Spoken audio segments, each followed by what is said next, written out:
আসসালামু আলাইকুম।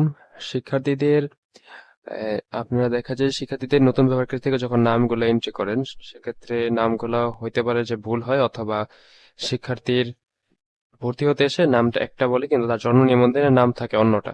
তো সেক্ষেত্রে আপনার পরবর্তীতে জন্ম নিবন্ধন অনুযায়ী সেই নামটা চেঞ্জ করে নেন। তো এই কাজটা কিভাবে করবেন? এটা করতে হয় নতুন ব্যবহারকারী থেকে, যেখান থেকে নামগুলো আপনারা এন্ট্রি করেন।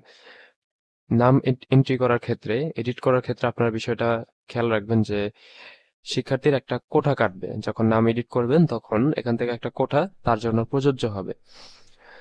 তো কিভাবে এন্ট্রি করতে হয় সেটা আমরা দেখাই দিই। প্রথমে নতুন ব্যবহারকারীতে আসবেন। এরপর সার্চ অনুসন্ধান থেকে শিক্ষার্থীর আইডিটা দিয়ে শিক্ষার্থীটাকে সার্চ করবেন।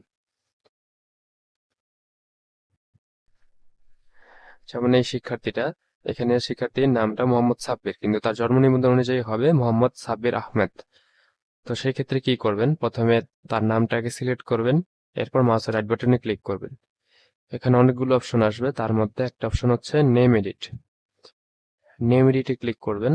ক্লিক করলে আপনার নামগুলো এডিট করতে পারবেন। এখানে একটা লেখা আসবে শিক্ষার্থীর এন্ট্রির 30 দিন পর নাম এডিটের ক্ষেত্রে কোটা প্রযোজ্য হবে। অর্থাৎ শিক্ষার্থীটাকে যেই তারিখে এন্ট্রি করা হয়েছে সেই তারিখ থেকে পরবর্তী 30 দিনের মধ্যে যদি আপনি নামটা এডিট করেন তাহলে একটা কোটা কাটবে না। যদি 30 দিন পার হয়ে যায় তাহলে কোটা কাটবে। যেমন এখানে শিক্ষার্থীটা এন্ট্রি হয়েছে মের 7 তারিখে। তো আজকে থেকে পরবর্তী জুনের 7 তারিখ পর্যন্ত শিক্ষার্থীর নামটা এডিট করা যাবে। জুনের 8 তারিখে যদি আপনি নামটা এডিট করেন সেক্ষেত্রে দেখা যাবে সে শিক্ষার্থীর জন্য একটা কোটা প্রযোজ্য হবে।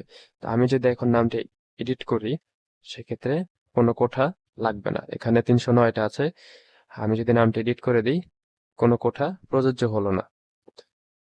এখন এমন একটা শিক্ষার্থী যেটা 30 দিন আগে এন্ট্রি হয়েছে, সেই শিক্ষার্থীর নামটা যদি আমরা এডিট করি, এই শিক্ষার্থীটা নামটা এখানে ভুল হয়েছে, মানে নামের বানানে ভুল হয়েছে। এখানে শিক্ষার্থীটা এন্ট্রি করা হয়েছে মার্চের 9 তারিখে। তো আজকে ডেট থেকে, ভিডিওটা বানানোর সময় থেকে প্রায় 2 মাস আগে শিক্ষার্থীটাকে এন্ট্রি করা হয়েছে। তো এই শিক্ষার্থীর নামটা যদি আমরা এডিট করি সেক্ষেত্রে একটা কোঠা প্রযোজ্য হবে। তো প্রথমে সিলেক্ট করবো, এরপর মাউসের রাইট বাটনে, এরপর নেম এডিটে যাব। এখন শিক্ষার্থীর এই নামটা যদি আমরা এডিট করলাম আব্দুর, এখানে রৌফ হবে, আব্দুর রৌফ। খেয়াল করবেন কোঠা আছে 309টা। এখন যদি নাম এডিট করি একটা কোঠা প্রযোজ্য হয়েছে। তো 30 দিনের মধ্যে আপনি নাম এডিট করলে কোঠা লাগবে না, 30 দিনের পর যদি আপনি নাম এডিট করেন সেক্ষেত্রে একটা কোঠা প্রযোজ্য হবে।